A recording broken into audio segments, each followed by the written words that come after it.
से टॉपिक है हमारा angle between two lines. Angle between two lines, ध्यान से देखना इसको। मतलब दो लाइन के बीच में एंगल निकालना है, सबकी निगाहें सामने बेटा।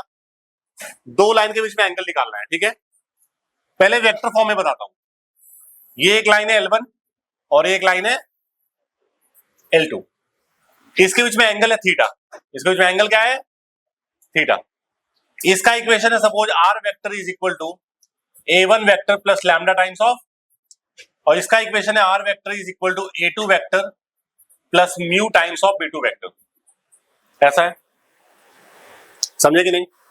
कोई दिक्कत? मतलब A प्लस लैम्डा बी के फॉर्म में दो लाइन है, बस यहाँ पे लैम्डा आ गया, यहाँ पे म्यू बोल दिया मैंने।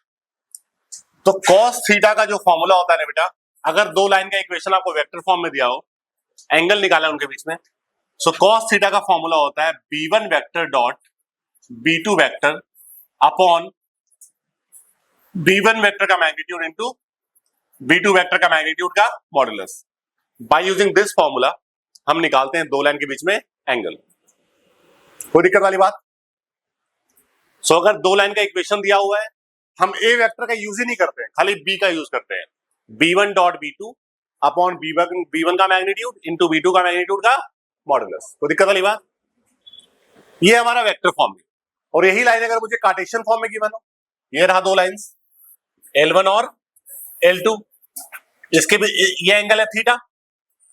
इसका इक्वेशन है x minus x1 upon A1 is equal to y minus y1 upon B1 is equal to z minus z1 upon, इसका इक्वेशन है x minus x2 upon A2 is equal to y minus y2 upon B2 और is equal to z minus z1 upon. So if the lines are given in the Cartesian form and आपको angle निकालना है, तो formula हम use कर लेते हैं बेटा,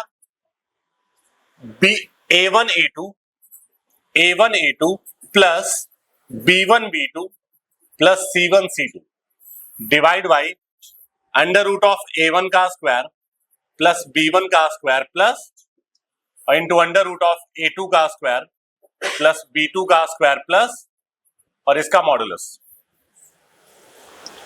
सो फिर से यहाँ पे यूज क्या हो रहा है बेटा? खाली A1 A2 B1 B2 C1 C2 का, ऊपर वाले का x1 y1 z1 x2 y2 z2 का कोई इस्तेमाल नहीं है इसमें। So if the lines are given in the Cartesian form, you'll find out the angle by using this formula. Clear है? एक एक सवाल लेते हैं पहले। वेक्टर फॉर्म पे एक सवाल, find the angle between lines. पहला पार्ट ही ले रहा हूं मैं सिर्फ, दिख रहा है बेटा साफ साफ? R equal to A1 plus lambda B1, दो लाइन है, और R equal to A2 plus mu B2। पहले सारी वैल्यूज डाल दो। पहले पार्ट को मैं सॉल्व कर रहा हूं, फर्स्ट पार्ट को। A1 plus lambda B1, B1 क्या है बेटा हमारा? B1 क्या है? 3i plus 2j plus 6k cap है, या ना? R equal to A2 plus mu B2, B2 क्या है हमारा? I cap plus 2j cap plus 2k cap. B1 और B2 लिख दिया। अब इनके बीच में एंगल निकालना है। cos थीटा का फॉर्मूला क्या लिखवाया मैंने आपको? B1 dot B2 upon B1 का मैग्नीट्यूड इनटू B2 का मैग्नीट्यूड का मॉडुलस। इसका क्या हो गया ये? कोई दिक्कत वाली बात नहीं है ना? चलिए डाल दो वैल्यूज। cos थीटा क्या आ गया बेटा? अच्छा, B1 डॉट B2 कैसे निकलेगा? 3 into 1 plus 2 into 2 plus 6 into 2, correct. B1 का मैग्नीट्यूड क्या हो जाएगा? 7 और 3 21, चेक कर लेना। B1 का 7 आएगा, उसका 3 आएगा, तो ये हमारा आ गया 19। cos theta becomes 19 by 21। मुझे थीटा निकालना बेटा, तो थीटा क्या हो जाएगा? cos इनवर्स 19 बाई, समझे कि नहीं? सो टू लाइंस अगर मैं हमारे को वेक्टर फॉर्म में दिया हो और उनके बीच में एंगल निकालना है, तो हमने डायरेक्ट फॉर्मूला यूज कर लिया। कंपेयर करके आपने B1 और B2 की वैल्यू निकाल ली और हमने फॉर्मूले में डाल दिया। बताओ कोई कठिन था? कोई दिक्कत हुआ किसी को भी? सेकेंड पार्ट आई बिलीव आपका खुद से हो जाएगा आप लोगों से। अब मैं कार्टेशियन फॉर्म पे क्वेश्चन ले रहा हूं। इस सवाल को देखिए, find the angle between these lines. दो लाइन दिख रहा है बेटा, x minus x1 upon A1, x1 zero है, यहाँ पे कुछ नहीं है तो जीरो है, y minus y1 upon B1, z minus z1 upon, तो A1 B1 C1 आ गया। सिमिलरली A2 B2 C2 आ गया। डाल दो सारी वैल्यूज। A1 B1 और C1 क्या आ गया बेटा हमारा? 2 2 1 क्या आ गया? और A2 B2 C2 क्या आ गया हमारा? 4 1। मुझे एंगल निकालना है।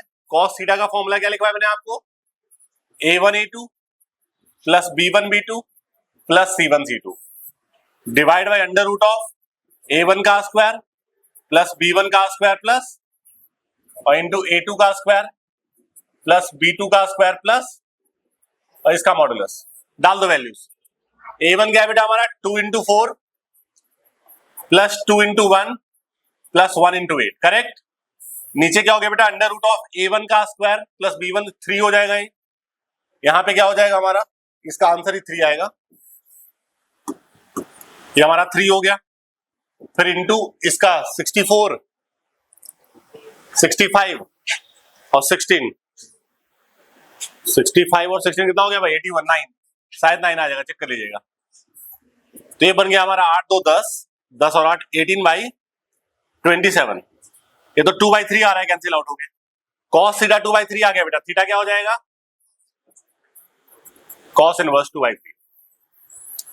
सो इस तरीके से हमने अगर दो लाइंस कार्टेशियन फॉर्म में गिवन हो तो उनके बीच का आप एंगल ऐसे निकाल सकते हैं।